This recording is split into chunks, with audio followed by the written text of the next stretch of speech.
Praise the Lord. இயேசுவின் ரத்தம் ஜெயம். தினமும் இயேசு நிகழ்ச்சிக்கு உங்களை கர்த்தராகிய இயேசு கிறிஸ்துவின் நாமத்தில் வரவேற்கிறேன். செய்தியின் தலைப்பு, அரைகுறையாக அல்ல முழுமையும் பெறுவீர்கள்.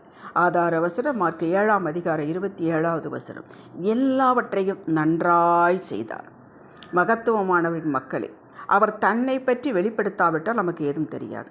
அவர் தாம் எப்படிப்பட்டவர் என்பதை அவரே நமக்கு வெளிப்படுத்தி காட்டுகிறார். நமக்கு அவர் என்ன செய்தார் என்று நாம் சொல்ல முடியுமே தவிர, அவர் நமக்கு தம்மை எப்படிப்பட்டவராக வெளிப்படுத்தினார் என்பதை சொல்ல முடியுமே தவிர, அவர் யார், அவர் தனித்தன்மை முழுமை என்ன என்பதை அவரே வெளிப்படுத்தினால் ஒழிய நாம் அறிந்து கொள்ள முடியாது. முழுமையும் ஒருவராலும் அறிந்து கொள்ள முடியாது. ஆவியானவர் திருத்துவத்தின் 3வது நபராக இயேசுவை பற்றி அவர் செய்த கிரியைகளை விவரிக்கிறார். சங்கீதம் 19:1 மகத்துவத்தை பாருங்கள். வானங்கள் தேவனுடைய மகிமையை வெளிப்படுத்துகிறது. ஆகாய விரிவு அவருடைய கரங்களின் கிரியை அறிவிக்கிறது. வாய் பேசாதவைகள், சத்தமிடாதவைகள் அமைதியாக அவருடைய மகத்துவங்களை பேசாமல் பேசுகிறது.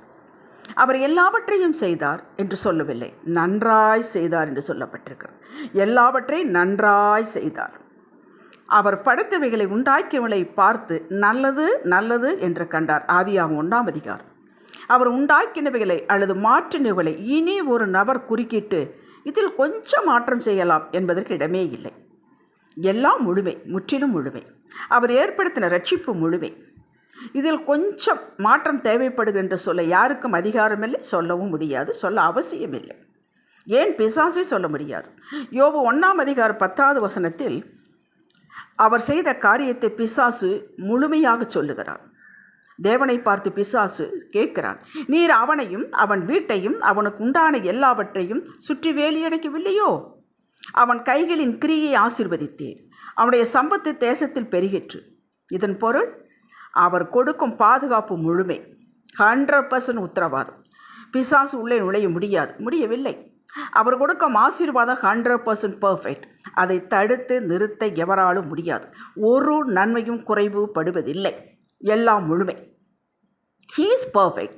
His works are perfect. இப்படிப்பட்ட தேவனைத்தான் நாம் தொழுது கொள்கிறோம். அவர்தான் நமக்குள்ளே சிங்காசனமிட்டிருக்கிறார். இவர் உங்கள் வாழ்விலும் என் வாழ்விலும் செய்ய நினைத்து தடைப்படவே படாது. யோபு 42:2. அரைகுறையாக செய்துவிட்டு போகிறவர் அல்ல. கொஞ்சம் ஆரம்பித்து விட்டு பின் நீயே பார்த்துக்கொள் என்று நம்மிடம் சாட்டிவிட்டு ஓடுபவரும் அல்ல, ஓய்வெடுப்பவரும் அல்ல.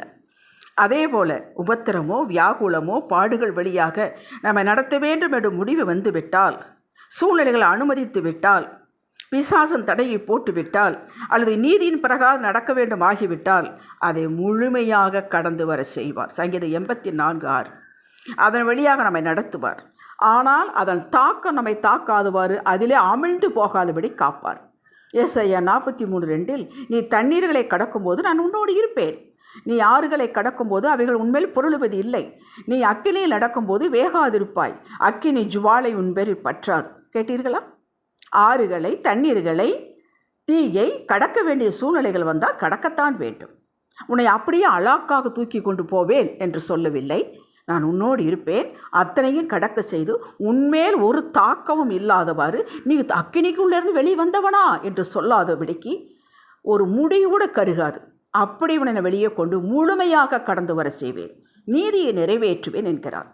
குடும்பத்தில் சமாதானம் இல்லை, ஆனால் இப்போ கொஞ்சம் பரவாயில்லை. வாலிப பிள்ளை இப்போ கொஞ்சம் பரவாயில்லை, சொன்னபடி கேட்குறான். நோயின் தாக்கம் இப்போ கொஞ்சம் பரவாயில்லை, கொஞ்சம் குறைந்து வருகிறது என்று எவைகளெல்லாம் குறிப்பிட்டு பின் இவைகள் முழுமை பெறுமோ பெறாதோ என்று சந்தேகத்துடன் கவலைப்பட்டு கொண்டிருக்கிறீர்களோ அவைகள் அனைத்தும் முழுமை பெறும். பரிபூர்ண சுகம் உண்டாகும். முற்றிலும் பிள்ளை திருந்து அவர்கள் உன்னுடைய வழிக்கு வருவான், தேவ வழிக்கு வருவான். ஆம், அவர் எல்லாவற்றையும் நன்றாக செய்தவர், செய்கிறவர், செய்ய போகிறவர். உங்கள் வாழ்விலும் செய்வார். உங்களுடைய நீதி, பரிசுத்தம், உங்களுடைய பக்தி, நீங்கள் செலுத்தக்கூடிய காணிக்கை இவற்றை பார்த்து செய்வதில்லை. அது செய்ய வேண்டும், கட்டாயம் வேண்டும். அதுக்கு அவர் மார்க் போடுவதில்லை. அவர் பாரபட்சமற்ற தேவன். அவர் நீதி உள்ளவர். அவர் எதை தொட்டாலும் பர்ஃபெக்டாக முடிப்பவர். ஒரே ஒரு தகுதி உங்களிடம் எதிர்பார்க்கிறார்.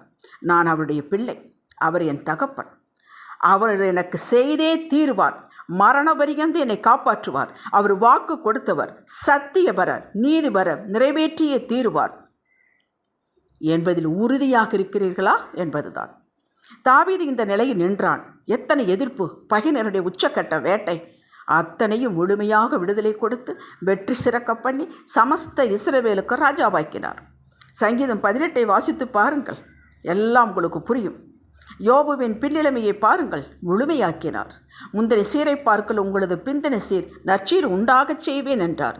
உண்டாக்கினாரே, நம்பினவர்களுக்கு உண்டாக்கினார், செய்தே முடிப்பார். சங்கீதம் 71:21 என் மேன்மையை பெருகப் பண்ணி என்னை மறுபடியும் தேற்றுவீர் என்று சங்கீதக்காரர் அறிக்கை செய்தார். அது ஏன் மறுபடியும் தேற்றுகிறார்? குறைவு இருப்பதையெல்லாம் நிறைவு செய்வதற்காக மறுபடியும் பெருகப்பண்ணி, அவருடைய மேன்மையை பெருகப்பண்ணி, நம்முடைய மேன்மையை பெருகப்பண்ணி, நம்முடைய விசுவாசத்தை பெருகப்பண்ணி, உறுதியை பெருகப்பண்ணி, அவர்களுக்குள்ளே இருக்கக்கூடிய நிலைத்தன்மையை பெருகப்பண்ணி தேற்றுவீர், முழுமையாக்குவீர். நம்மையும் முழுமையாக்குவார், நம் மூலமாக செய்வதையும் முழுமையாக்குவார், நமக்கு செய்வதையும் முழுமையாக்குவார். இதுதான் அவருடைய ஸ்பெஷாலிட்டி என்று சங்கீதக்காரன் அறிக்கை செய்கிறார். முடியாதை முடியும் என்று கையில் எடுத்து முழுமையாக செய்து முடிப்பார். அவர் முற்றுமுடிய ரட்சிக்க வல்லவர்.